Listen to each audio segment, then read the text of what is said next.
How do you make business problems disappear? Wrap them in bacon. For business owners, marketing execs, and anyone trying to grow your business, pump your profits, and make more while doing less, welcome to Bacon Wrapped Business with Brad Costanzo. Sizzling hot business advice guaranteed to make you fat. Profits? Every week our chefs will serve you proven recipes for ramping up your revenue. Now here's your host, Brad Costanzo.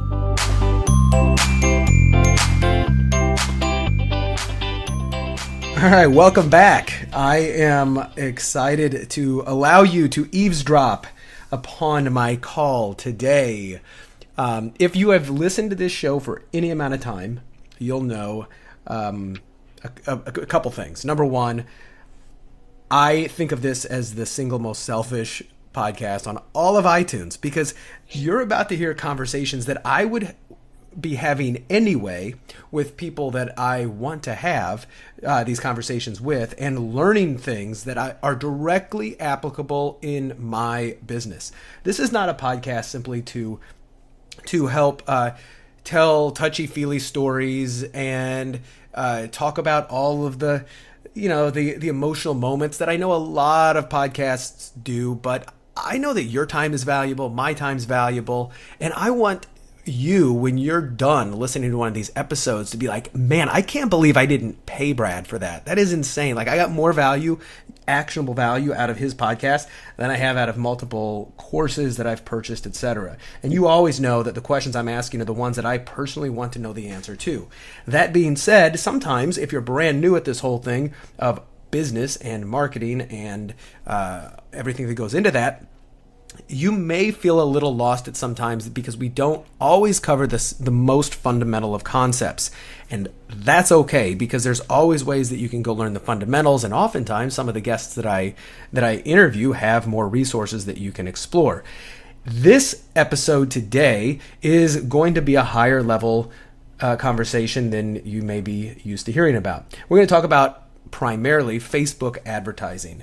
And it is always one of the most popular topics on my entire podcast, and because everybody wants to know how to get the monies from the Facebooks.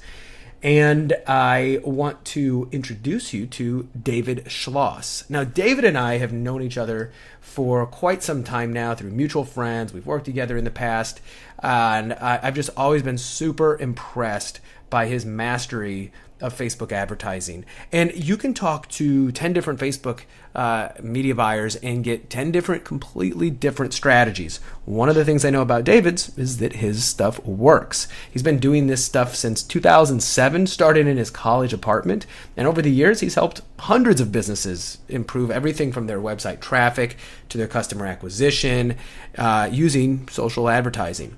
His business is called Convert ROI. And it takes complicated social ad plans and turns them into easy to follow revenue-producing campaigns. And this dude is managing over $2.5 million a month in paid advertising via Facebook and Instagram. It's also rated as one of the top experts to watch by Forbes and has been featured all over the place, from Entrepreneur.com, Business Insider, HuffPost, and now on the big boy of them all, Bacon Wrapped Business. David, welcome. Appreciate it, man. Thanks for the awesome intro. Yeah, buddy. So it was good to run into you when you came out to San Diego a couple weeks ago, and we reconnected. And always good to hear from you. I mean, as you know, we see each other, what's going on Facebook all the time, which is kind of cool. Makes you feel like you didn't really lose contact with somebody. And one of the things I always love is you're always sharing on Facebook, like, some of the really cool stuff that's working. You're sharing what the Facebook ad reps are telling you and whatnot. Man, like, if anybody's been in this world of trying to buy ads and make stuff work on Facebook for any time, we've seen just some really dramatic changes over the past year, 2 years, 5 years, etc. And it's always changing, right? So it can be really frustrating. I know for myself, because I'm not. Like, when I'm working with myself, my own businesses and my clients, I set the strategy, the higher level strategy for the media buys. But tactically, I don't have the time and inclination to kind of keep track of everything that's working. So that's what I wanted to talk to you about today is what's really working? What can people kind of walk away with and go, man, I really feel a little bit more enlightened that I spent the time on this show today? Yeah, I mean, when it comes to Facebook, you're very much right about it evolving and changing constantly. Uh-huh. At one point, and I'm sure you remember this, years ago, Facebook would make algorithm changes or platform changes maybe once every quarter, just to make it aligned with whenever they would do their quarterly reports. They would maybe do some sort of platform change or maybe update some interest and things like that for a week out of the 3 months that things are going on. And it was great because we would practically know exactly when things were going to occur. We knew when our results were going to be bad. We were able to forecast things. Now, forget it. Like, we have no idea when algorithm changes are taking place. And if we do find it out, it's because a group of media buyers come together, analyze results of one another, and go, yeah, something's wrong. Right. Something doesn't make sense. And it may not be the most efficient way of doing things, but it still works in a sense where, if I get together with 20 or 30 other media buyers and we're all seeing a downward trend, at least we could share it with our audience and say, hey, for all of you running ads, it might be time to slow things down a little bit. Yeah. But the old days of running ads, which old days really can just go back as far as 3 years ago. Yeah. It wasn't even that long. The ancient times. Yeah. Just even 3 years ago, we would be able to forecast when problems would occur, literally know exactly the day that things might go wrong, and prepare for it. And now you're sort of in this waiting pattern for announcements from Facebook, or something gets out to the general public, like the Cambridge Analytica stuff that went on. And for the average person that runs ads, like, it's really not a huge deal. But then when you look at the general public who's running ads at $20 a day, $50 a day, and they're just trying to build some awareness around their brand, it could freak you out. It could freak you out a lot because you constantly feel like you're behind, or that Facebook's lying to you, or that they're not giving you what you need in order to be successful. So it's a ever evolving and progressing ecosystem is the way that I look at it, because Facebook knows they're not perfect. Even Google got their stuff together when they went through their whole issues a couple of years back. Those of us remember it. Yeah, those of us who've been in the business for a while remember it. Yeah, when they were shutting down accounts left and right, and there was very little customer support. I mean, now I could literally call a number and be in contact with a rep in 5 minutes at Google. You couldn't do that 5 years ago, 4 years ago. Right. And luckily Facebook does have reps now, but it's still not. I mean, you have to be doing some good volume to get really good service. Yeah, it's definitely a volume game. Like, they have different levels of representatives that can help you, but even the lowest of the low, when it comes to their support reps, don't truly understand the full makeup of the ad platform, which is a problem. Whereas when I talk to people at AdWords, they seem to understand the platform inside and out, even if it's someone who joined the team maybe 6 months ago. And so that seems to be an issue for a lot of advertisers, where they have a rep and they think that this rep's going to give them the solution to solving the problem around their ads that aren't converting, and then lo and behold, you try something out from those reps and nothing's really changed. And so, when it comes to the Facebook world, it's just as cutthroat as it was 5 years ago in terms of the competition. But you have to understand that it's a much of a learning game as it is for me, as it is for them. So I'm constantly learning. So if the media buyer in me is learning something every single week, reading blogs every day, watching YouTube videos, you got to think that the average business owner doesn't realize that they need to do the same. You just brought up a great point there, and just to kind of diverge a little bit, because we both work with clients, we're both consultants, and I tell a lot of my clients, like, listen, you're paying me as much for what I'm paying attention to that you're not. Yeah. Like, that the stuff that'll affect you, because you're running multiple aspects of your business. I'm paying attention to a lot of the big things, but I'm paying attention to a lot of the little stuff. That's one of the reasons I do this show, is so that I can pay attention to what's working, what's not working, and you can start to do triage on a failing business, a failing campaign a lot quicker, simply by paying attention to that stuff. And a lot of business owners, they just don't have time to manage the microscopic thing. That's why they pay people like yourself, like me, our retainers, in order to help them navigate this area. So what are some of the things, let me ask you this, on your aspect of the business, who would you say that the types of clients you work with are predominantly? And granted, we've got local businesses, we've got professional services and experts and thought leaders and course providers and coaches and consultants and e-commerce. I mean, do you do a little bit of everything, or do you kind of have a sweet spot? Well, all the ones you just mentioned are like 90% of my clients. Okay. Right. So when it comes to, I call them digital publishers. Mm-hmm. Right. So essentially they're putting out content to where maybe they're looking for coaching students. Maybe they have books they promote. They speak on stage, or maybe they just teach something around certain subjects like how to get into real estate investing, how to get into e-commerce. Right. So they're essentially educating the masses. Thought leaders. Yeah. Yeah. Thought leaders. Influencers. Gotcha. Perfect. And so I work with a lot of those types, not because it's an easy cash grab like some people believe, or that it's a easy industry to get into. It's actually not easy at all. Not at all. But it's one of those things where I've just been in the space of helping people build businesses and educate the masses for over 10 years. That's where I got my start, was trying to become an influencer at 18 years old, teaching people how to build a business online. Yeah. So I just stuck with my roots, and naturally over time, I built up this network of individuals who teach others what they've done for the last 10, 15, 20 years. So I work with a lot of people in, let's say, for example, real estate. My first client ever was in real estate, in the investing world of real estate. And even to this day, I still call that person a digital publisher, because a lot of real estate investors are showing other people how they do it, and they're doing it through webinars, coaching, maybe they do group coaching or mentorship style of educating. And so they're just, sending people to webinars or getting people on the phone and trying to close them into becoming a client or customer.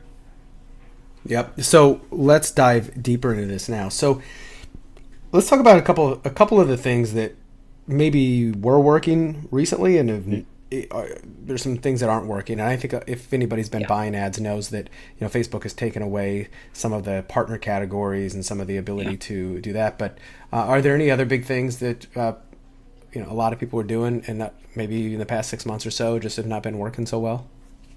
Well, I mean, there's obviously going to be some people who are still experiencing the amazing side of doing all these things I'm going to mention. So, you got to look at it from your own personal results. But for example, in my own world, we've constantly sent people direct to auto webinars for years, right? Straight to a registration page, get on the webinar, buy it, yes or no, and then that's it, right? Yep.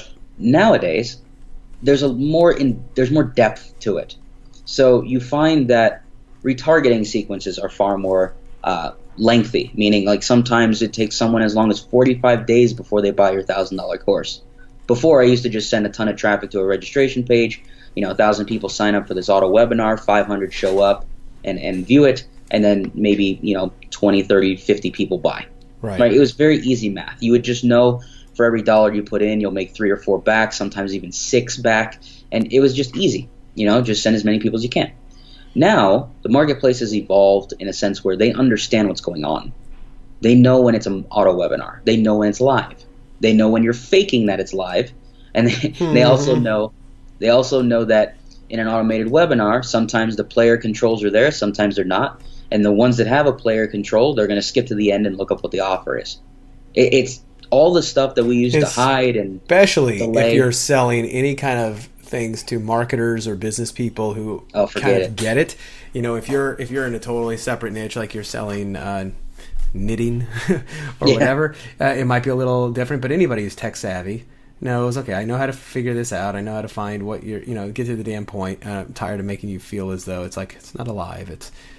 It's evergreen. It's a video on demand.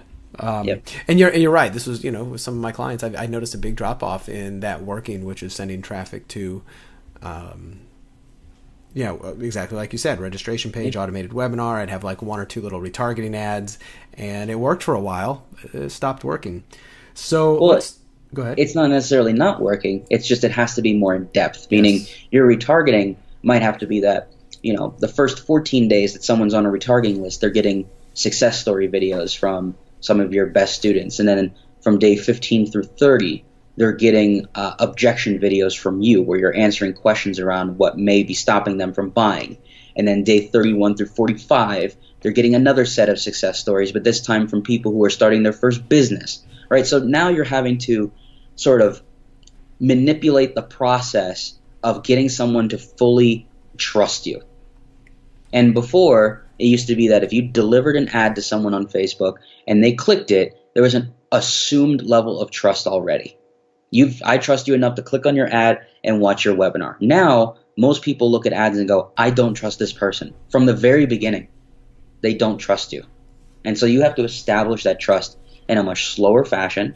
The ones who already trust you, maybe they've seen your content in the past and they've seen that you've been educating first before selling. They naturally will go through the progression of at least listening to your webinar. But there's more assumed risk. There's more assumed dishonesty. So there's a lot more convincing that goes into the webinar world than even just 6 to 12 months ago. Right. I've noticed that as well. So let's talk about a campaign. Let's talk about what to do. Like, I want people to walk out of here with a sore hand or reminding themselves like, oh crap, I've got to go listen to this like 3 or 4 more times because this David dude really knows what the hell he's talking about. So let's map out an ideal, at least at the top level strategy for what you would do. Like, you're a thought leader, and you've got a product or a service you're selling, whether it's a digital course or coaching or something of that nature, or you're a consultant, and you are trying to get trying to really establish your presence and do this in a way that does ROI. Let's talk about what that might look like tactically. Sure. So the process I'm going to outline here are for the people who actually want to do the work. Okay, so there's no shortcut here. This is just the real way of doing this if you want let's say your first ever webinar promotion to actually work instead of having to do it over and over and over. Yep. Or any sort of promotion. It could be getting people on the phone. So what I find is working today is creating content that is micro. So micro being 60 seconds or less. Let's say you're doing something that's Instagram, short form Facebook video, maybe something you want to post on YouTube as well, but it's like the tip of the day type of thing. And the reason why I say that is because you want to create sort of, let's say 3 to 5 of those videos that sort of become your pillar content, your content that you're going to become well known for. Right, that if you pieced it all together, it might come up to one core strategy that might be involved in, let's say, in my case, 5 tips to promote a webinar so it's successful from day one, right? So instead of just launching one video that's 5 minutes long, I'm going to do it as 5 1-minute videos, easier to consume, right? And you could take people down one video after another. People who watch 25 or 50% of video 1, show them video 2, right? And you just keep them going down the line. Now, the reason why you want to do that is because what you're doing is you're developing, once again, like I mentioned, trust within the marketplace. Now, just like any other ad, you could always split test your content, right? You can create 30 pieces of content at a minute a piece and then find the 5 most popular and use those as your pillar pieces of content that you would promote to the masses, right? But the goal here is that you have 5 micro pieces that you eventually are going to be using to develop video audiences. Now, let me interject real quick here. Okay, so Sure. Let's say there's 5 videos. Now, 5 pieces of pillar content. Are you saying only to show maybe the primary piece of content and then show video 2 to the people who watched only like a 25 to 50% of video 1, or to put all 5 of them out there and build assuming that these videos are not necessarily sequential, that they have to see them, or put all of them out there and let them all start to build an audience as well, so that somebody might see video 1, they may see video 4 the next day, they may see video 2. Which one of those? So if you're going to go the route of creating multiple pieces, meaning like let's just say 5. Well, let's just say it's 5. Yeah, if it's just 5, you're going to have to show them all. Okay. Right? So you're gonna put all 5 out there, 1 a day or 1 every other day, and you're gonna see which one's getting the most response. And the reason for that is because the one that ends up getting the most response, in this case, if you only created 5, is that ends up becoming your viral piece, or the one that you become known for, right? So that one tip that you're delivering might be something that people have never heard of before, or they never thought of before, and naturally it gets shared and commented and liked quite a bit. And because of that, it builds up one heck of an audience, right? People who watch 50%, 75%, 100% of the video. You're getting all the engagers, the like, comments, and shares. You're getting all those people created into a custom audience, because your whole goal here is that you're creating a list of people, alternative to an email list, but you're creating a list of people that when you decide to launch a webinar or you decide to do a application to phone call model, these are going to be the first people that you advertise to, because they obviously like what you're creating. Yep. And so if you only create 5 pieces, There's nothing sequential about it. But at least you want to make it to where each content makes sense to go along with each other, right? So if I'm going to be talking about Facebook ads, I want to make sure that all 5 of those pieces focus on a different piece of the Facebook ad environment. I don't want one video to be about Facebook, one about YouTube, one about Twitter, unless my goal is to see what my audience is most responsive to. Yes. Now, let me ask on the calls to action on those. Are you doing some of those without calls to action and just using those to build up video view audience, or do all of those videos, do you suggest having a specific CTA? You might, if you're going to only create 5, you're going to have a specific CTA at the end of each one. Right. More videos, probably more. Yeah, you have less necessity. Exactly. And if you have, like I mentioned, more videos, like let's just say 10 for this example, you have 10 pieces, and you know that one set of 5 is sequential to each other and the other set of 5 is sequential to each other, then you might not make a CTA until day 3. Bingo. Right, or video 3.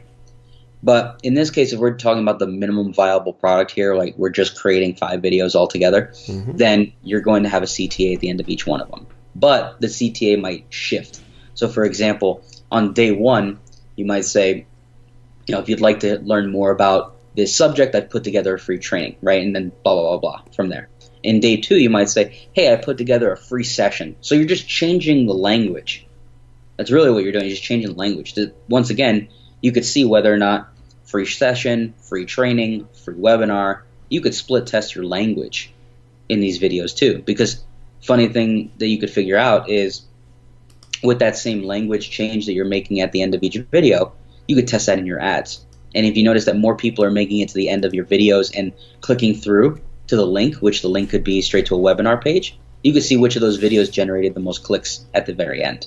Right? Yeah, and you can also change up, what calls to action you ask for. So instead of sending over to a webinar registration page, you can do a lead gen ad. You can have them message you. And there's a whole bunch of stuff that you can do with messenger bots. I've done some other episodes on messenger bots, and I've used them pretty successfully in some areas. And I'll actually digress. I'll share a strategy that I've used here a few times, and I've really liked it. And I've used it in coordination with Facebook ads as well. So especially if trying to break into, trying to make a splash in a market where not everybody knows you as the expert. So I bought a business last year, and I didn't know really anything about that business, but I found the most popular blog post that had kind of a checklist. Like, it was a really useful blog post, like how to do this, and there were like 20 different steps, and it was very detailed. So I created a post, and I laid them all out, and I was like, if you're wanting to do this is really how I would do it. This is where you should start. And I would lay it all out. And it was like a 1,500 word or 1,000 to 1,500 word post. Like, really long, but useful. I did, just, sporadic bullet points just to make it a little bit more readable. But the entire goal that I was trying to put in the person's head was 2 things. Number 1, wow, this is really good. Like, this is really useful. Number 2, this is really inconvenient as hell to read on Facebook. Like, I want this, but I want to read it. So what I would do is I would tell people at the top and the bottom of the post, and I was like, wow, this post is longer than I thought. If you want a PDF or a printable PDF of this post, just leave a comment and let me know. And by the way, you can also send them over to a squeeze page. I did the leave a comment, let me know, because it fired up a ManyChat messenger bot, and then it would say, hey, I saw you comment on that post, thanks, let me know if what's your email, and I'll send it to you. So I wanted to build my messenger bot, but what this allowed me to do in creating a really rich post up front is a couple things psychologically. Is number 1, I demonstrated the value. I wasn't saying give me your email and then I'll give you something valuable. It's like, no, here it is. I'm going to give you something very valuable, but somewhat inconvenient. And the convenient version, I mean, you can also put like, do you want a PDF of this exact same thing? Just click here and I'll send a nice formatted, pretty one. And it worked so well. I had so many comments and likes and shares on it. That's the other thing. You get a lot of shares because it's super useful. And then when you're starting to boost that and run ads to it, it worked wonders. So that's one of the little strategies that I've kind of been deploying here lately.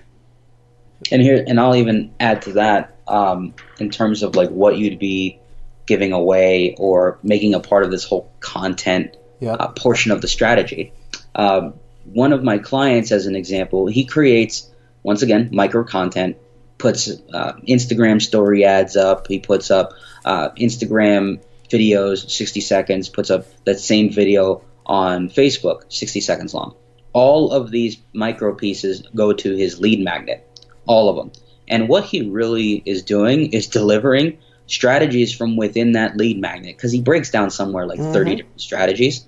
So he said to me when he was originally doing this, he's like, I'm basically going to do 30 videos with each one of the strategies in the lead magnet being used in each of these videos. Absolutely. And, you know, the person who watches the 27th video may have never watched the 15th video. And so in doing that, you know, he's created 30 pieces of content. He hasn't created anything since then. He's just repurposed them for different platforms. And then on top of that, we are able to see which day is actually bringing in most of the leads based off which one we are advertising the most, right? So we found like there are certain days of this sequence that are producing somewhere in the range of like 60 or 70% of all his leads, of all of them. And the great thing about that is when he puts his webinar training together, he focuses his bullet points on the most popular days that people are opting in. So, you know, say that again. So the days that are most popular, the 4 or 5 strategies that are getting the most attention and the most leads, he uses those same headlines as the bullet points on his webinar training page because they're the most popular. Oh. So he's also, in a way, crafting what are the subject matters that people want to learn when I do a long-form training. Yes. And it's basically unfolding all in front of him. Now, I didn't tell him to create all this micro content. He just woke up one day and decided, I'm going to do it.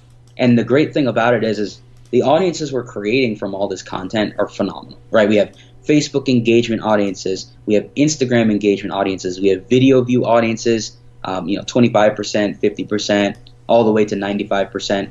And then we're able to create lookalikes from everything. So we're creating the most engaged audiences possible for his promotions. And thus he's actually been building up one heck of a Facebook page presence, because he started out with 2,000-3,000 likes on the page. Now it's up to about 20,000 naturally, not buying likes.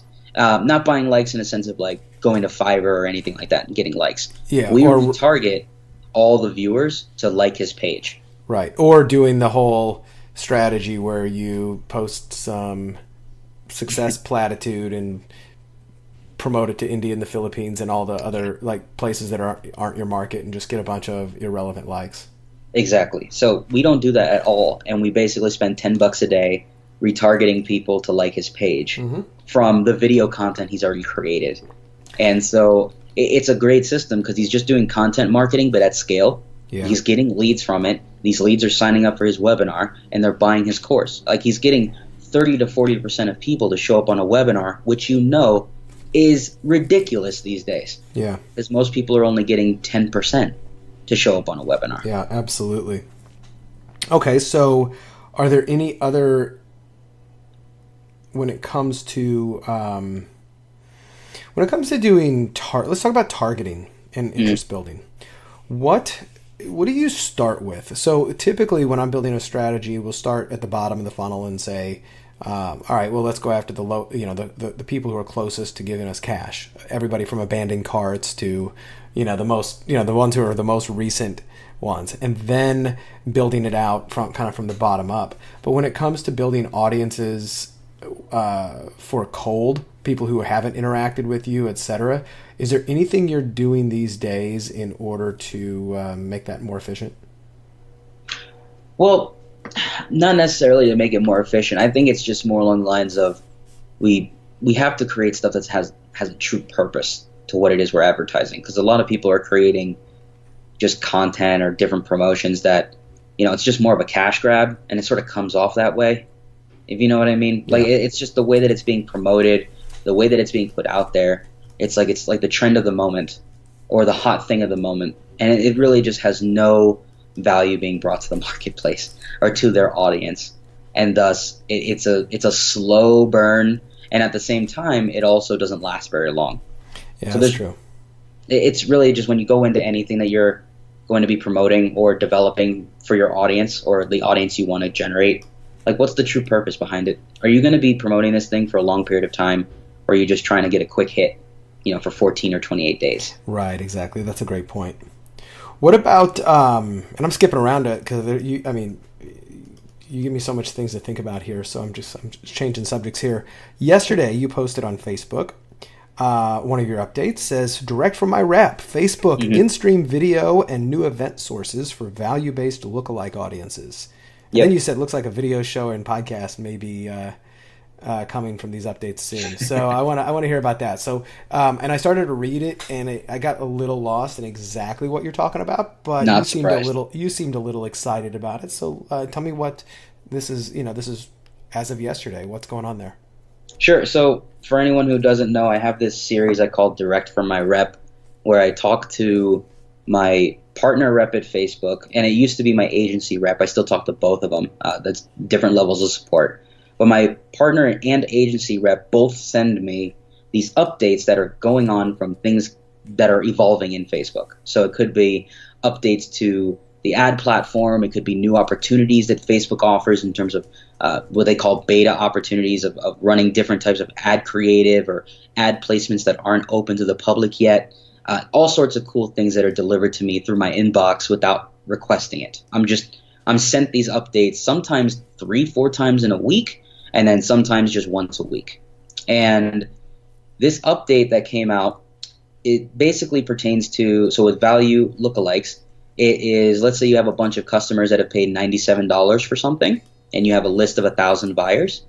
You can plug in, obviously, all those buyers, but with their value attached to it inside of Facebook. Now, that functionality has been around for a while, but they are expanding the type of value and whether or not you have overall value of a customer, a value specific to a type of product, right? They're trying to expand the options so that when you create this sort of thing, especially for like an e-com store, I want to be able to create a lookalike based on the $17 buyers of a t-shirt.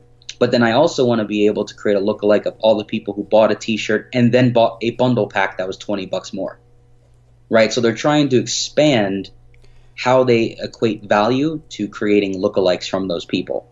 So that way you can maximize your dollars for the people that you're targeting. So right? How is that different though than just uploading?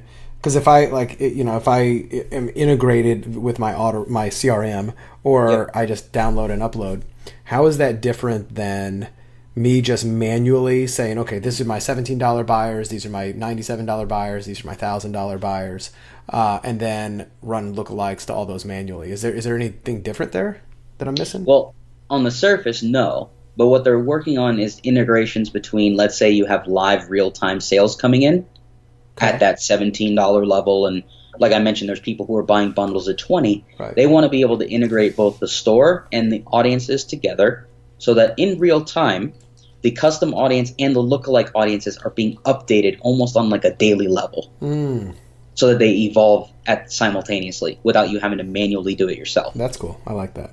That's what they're working on. Now, is that based on pixels or is that based with other? Pixels. Cool. They're trying to do it on the pixel level and then have it all integrated within Facebook and their custom audiences. Nice. And you and I both know there are software out there that do this for you, but even Facebook has, showcased that sometimes these softwares misreport things or sometimes they break. And then again, Facebook misreports like a mother too. Yes, they do. Of course, when they talk crap about someone else's software, that person ends up going, all right, well, I'm going to keep building more stuff until you make it native into the platform, which is how a lot of things came to be on Facebook in the first place. Did. Oh, of course. Yeah. So that was one of the updates. And then the other one was specific to, there's a placement option called in-stream, which are great for video content, primarily 15 seconds long. These are the ones that interrupt another video, is that right? Yeah, so it interrupts or it comes after the initial video that you watch. So I watch a 60-second video from BuzzFeed, then the next video in the sequence is an in-stream ad, even though it says the next video is about to start. Okay. So the reason why they're updating that is because now instead of just making it only video available for that option, you can now use images as an in-stream, and you can use that image to sort of tease people to go watch the full-length video. So you don't have to use video across the board for that placement, because there are quite a few placements on Facebook where it's video only, and then it might be a limitation of it's 15 seconds only. Makes sense. Now they're like, hey, you can use images in this placement, and as long as it runs only about 15 seconds, you're good. And for some people, that opens up a lot of opportunity, because not everyone likes to jump on camera. Right. Well, yeah, that's tremendous, because a lot of people don't, and they're just like, well, but I got a great image, and I can get a good graphic designer to create something, and they can click over. What about Instagram? You doing a lot there? I love Instagram. So I get a lot of leads from Instagram for many clients, but the nurture process for Instagrammers is very different from Facebook people. Now, I know a lot of people who hear that are going to say, aren't they on both platforms? Not necessarily. So I get a lot more younger people on Instagram, naturally, 18 to 35 primarily. Now, of course, for a lot of products that I sell, most of the people are between, let's just say, 29 to 45. Okay. So there's a large piece that's not buying anything for the most part, which is that 18 to 28-year-old range. The cool thing is that they do buy very low-ticket items. So if you're able to create, even if it's a digital product, right? The tripwire style of thing where it's $17, $7, $27. If you're able to create I'll call it the millennial base of customers in your email list, people buying smaller $7, $27 type of items, you can nurture them their way up to buying something higher ticket. It just takes longer. And that's what I'm finding with a lot of my clients. Now, in the fitness space, when we promote something that's already $27, we're getting tons of people on Instagram buying fitness because it's for within Instagram. it's within their wheelhouse already. Mm-hmm. And so you got to think, if I'm trying to teach people how to do Facebook ads, I'm not going to get a lot of buyers that are 22 years old. But I can at least show them the importance of Facebook and how to use it from, let's say, a content marketing standpoint, and I might be able to sell them a $7 guide, right, or a $27 mini course. But I'm not going to sell them a $997 course. It's going to be a lot harder. Yeah.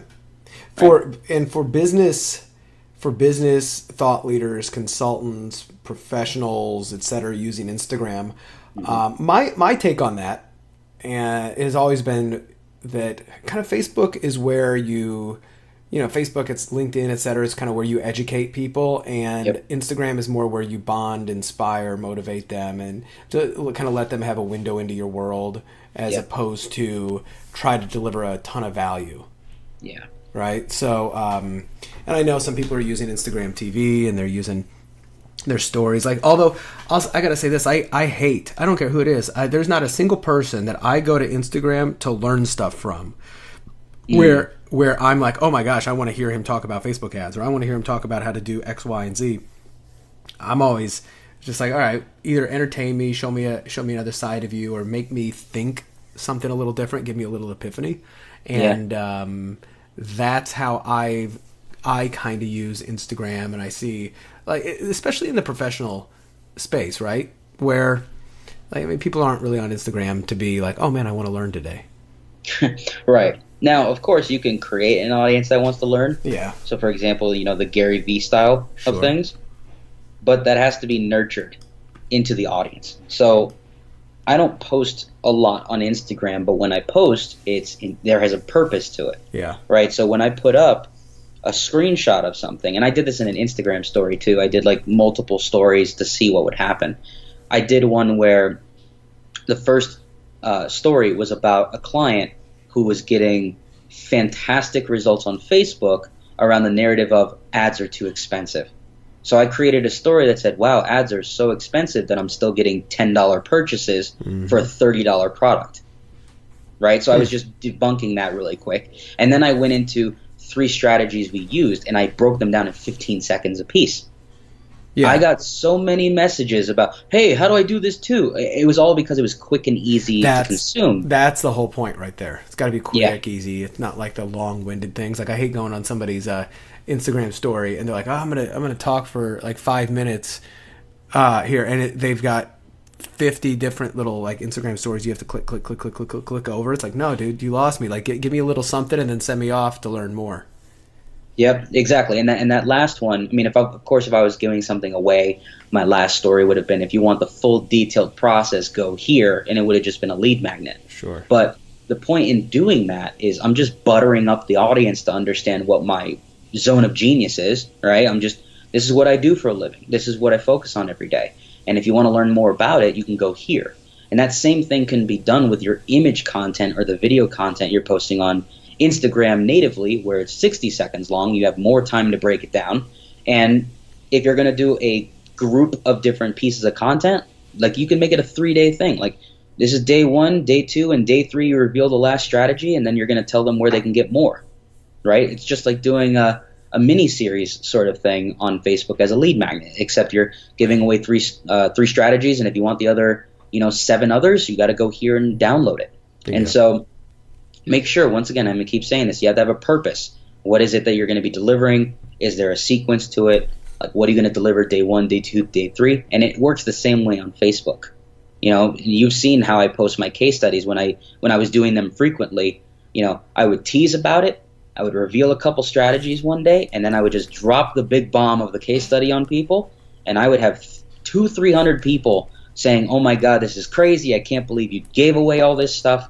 And I can't tell you how many clients I would get from that. Absolutely. It's a lot. Yeah. That's fantastic. What are some of your favorite tools that you're using right now? Whether it has to do with research, ad management, management, anything. Just I love tools. Sure.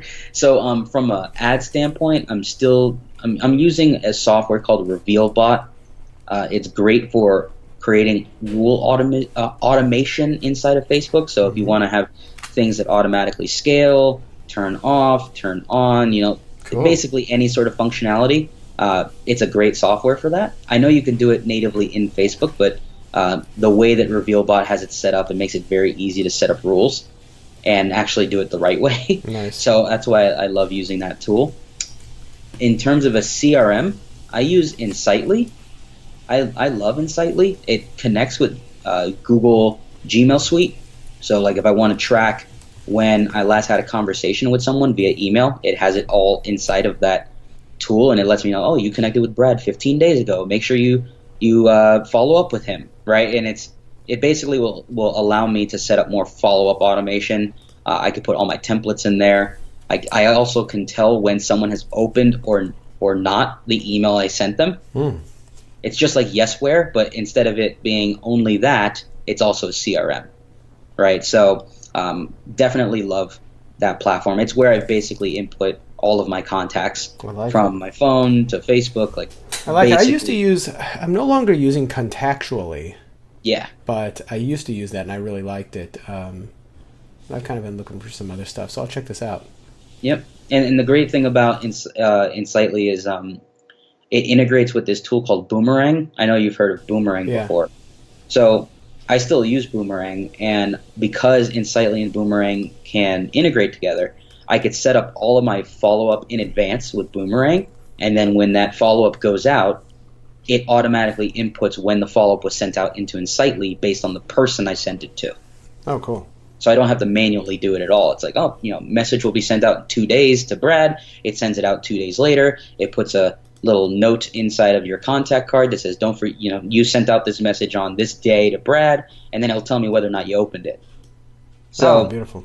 I could set up. That's why when I follow up with all the prospects that I have, I set it up all automated. So I'm not there at 6 o'clock in the morning trying to write everything. So the day or the time that someone logs in, it's the first email they see. That's great. I set that all up the day before, and then I don't worry about it until it goes out. Oh, cool. I love that. Any other tools that you use, whether it's in general business or in Facebook?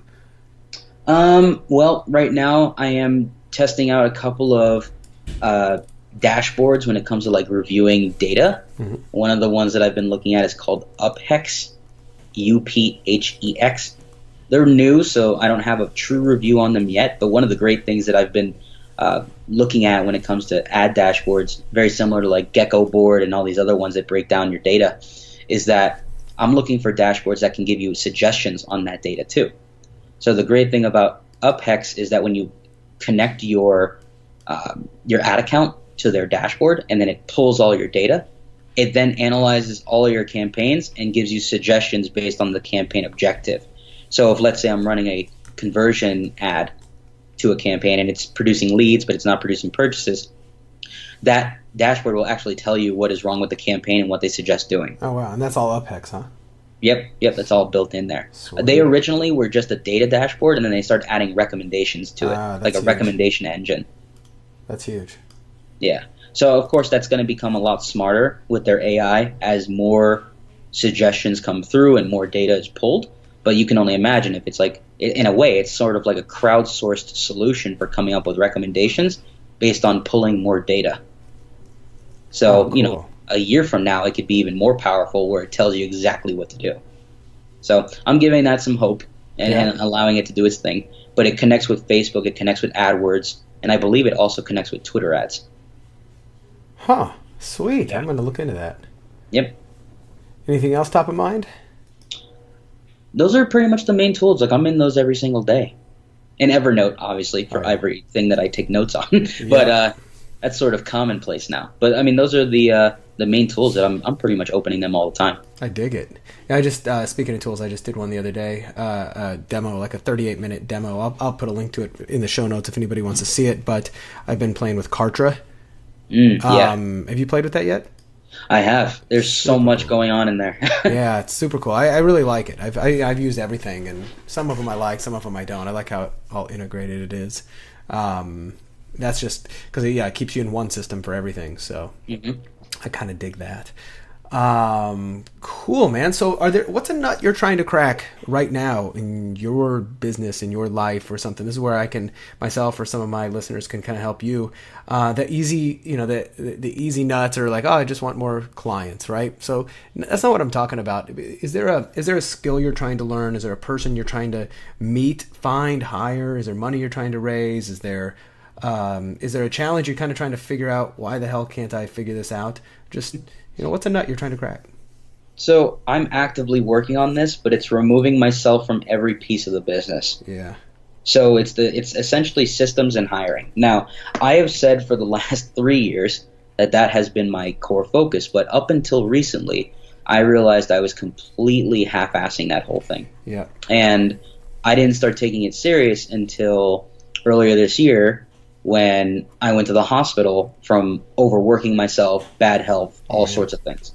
And it wasn't until then, March of 2018, when I made the decision that I need to focus more on my systems because I'm in the hospital, I can't do anything. And I don't know if my business is running. Yeah, that's a wake-up call and a half, right? To go. Oh, it's a wake-up and a half, for sure. Yeah. Because the first thing that goes in your head is, am I going to be okay? And then the second thing is, oh my God, what am I going to do with my business? Have you ever read John Warrillow's book, Built to Sell? Yes. Yeah, I'm interviewing him in about a week. I've always loved his book, especially as it relates to an agency, is how do you get it? Yeah, using systems, using the team, etc., in order to kind of remove yourself from that. And then another guest on my show had he's been on the show 2 times, Michael Michalowicz. So he wrote a book called Profit First, which I don't know if you've heard of that, but I recommend it to everybody. It's like such an amazing way to think about your business accounting and finances. It's very simple, but it's like, oh my God, it's forehead slappingly cool. But he just wrote a book, and I'm seeing, is it published yet? Or is it? Yep, it is just now live, called Clockwork, Design Your Business to Run Itself. I've not yet run it, but our mutual friends Matt Wolf and Joe Fear, I know, are interviewing him on this, and they've got the book. But I'm going to check that out. So there's a couple of resources for you in that department. Awesome. Yeah, it's just one of those things where I figured, if I ever wanted to sell the business, or if I at least wanted to make it where it's running in the background so I can go focus on other things. Yeah. I needed to put more attention on that. And up until that incident, I was not putting any attention on systems whatsoever. Now, I have a team, don't get me wrong, but I was still heavily involved in client communication and jumping on calls and talking about reports and all that other good stuff. And, constantly I would hear from people like, hey man, that 20-minute call that you're making to talk about a report, you could easily get someone at $15 an hour to do that for you. That's true. You just gotta educate them on how ads work so they could be sophisticated enough to talk about it at a high level. Right. And the client doesn't care. I mean, they want to know that if there's something wrong, you're going to step in and talk to them, right? And but if I'm talking to my rep, and that rep is smart enough and they're telling me everything I want to know, and like, yeah, this is working, this isn't working, here's what we're doing to fix what's not working, blah blah blah. I'm like, all right, cool. Like I don't always need to touch the robe of the guru if the right. So that's no, that's good, and I'm glad to hear that you're making that kind of more of a priority. Yeah. Anything else you're really excited about going on in your work, whether it's business or personal? Yeah, I mean, sort of a combination of both, but I'm actually excited for the fact that I can get back into doing one of my passion projects, which I used to day trade quite a bit when I was younger. Yeah. So I used to do stock and options trading, and up until the whole crypto phase, that actually reinvigorated me to look back into it. Just because I'm like, man, all these people making crazy returns. It reminds me of when I was 18 trading from my college apartment, and people would go, how the heck did you make $3,000 in 2 hours? But I would do that. And I had not done it again since the age of 21. Like I hadn't traded in almost 9 years. And so up until recently, I started to get back into that world. And it was almost like, tapping into that old part of the brain where it's like, oh yeah, you still remember this stuff. That's like cool. You can still do this again. And it's muscle memory for people. Yeah. And it is for me. So I started to get back in that world, and I forgot just how much I enjoyed it, because one, it's a finite period of time, right? The market's open, that's when you're working. When the market's closed, you have a choice. You can either go do research or you could do nothing. Yeah. Right? And so the great thing about that is that's actually the first time where I felt like I was putting myself on a schedule again when I was trading. That's cool. Because when I've run my agency like I am right now, and I still continue to run my agency, if you don't set the hours, you will work all day, every day, and do nothing else. You're absolutely right. You will just, you'll work 24 hours if you gave yourself the opportunity to. And so when I started to tap back into doing the trading during the day, during certain parts of the day, that's when I realized I was putting myself on a schedule. And it felt awesome, because then by the time the market was closed, it was as if I was able to go do whatever I want after that. And I hadn't felt that feeling in so long. That's cool. And so to me, it was a great reintroduction into that world. At the same time, that is when I realized I had to start working on systems again, because you can't be taking 20 calls a day or 8 calls a day and be trading at the same time. You're right. So you have to find time to be alone and focused. So, in order to fully allow myself to be re-immersed in that world, I've been focusing entirely on the systems part. So it was a great eye-opening experience. I did it for a week again. It was like, all right, I'm going to follow this schedule and do what I used to do. And it was great. I was like, I definitely want to be doing this more. Love it. Love it. Well, I've got some friends who are doing some big stuff in there. I may make an introduction. I think you'd like them. Awesome. But, man, David, this has been fantastic. So for people who want to learn more about this, first question, are you currently taking clients? Yes, cool. Still taking clients. So if we have calls with everyone to make sure that they qualify first. So if they want to check you out more, if they want to see if they qualify, do they simply go to convertroi.com? Yep. Cool. So if you go to convertroi.com, there's a button to email me directly. Once you go ahead and fill in all those details, it comes straight to me, so I could see what it is that you do and what you're looking for. And then if you don't want to reach out to me on my website, but instead want to have an immediate conversation, you can just go to my personal profile, facebook.com/SCHLOSSY, and I get messages direct to my inbox. I answer, and so if you want to make an immediate discussion and get something done now, you would go to my Facebook page and make that happen. I love it. Cool. Well, that brings us to the end of our show today, David. You definitely brought the heat, and I appreciate it. I know all my listeners do as well. Hopefully they learned some really good stuff. Reach out to David if you are looking to get your Facebook advertising managed by somebody who obviously knows what he's talking about. And if you have any questions, if you are kind of stuck, if you're not 100% sure where, what you should be doing given a lot of the changes to grow your business, send me an email to askbrad@baconwrapbusiness.com. Tell me what's going on, and I'll either invite you on the show or I'll see if I can answer it for you. If I don't have an answer, I'll see if I've got a resource for you. I will put a lot of links from the tools that David's using, some of the ones that I'm using, in the show notes. And David, I look forward to hanging out with you again, my brother. And for everybody else, I hope you stay tuned for the next episode. Talk soon.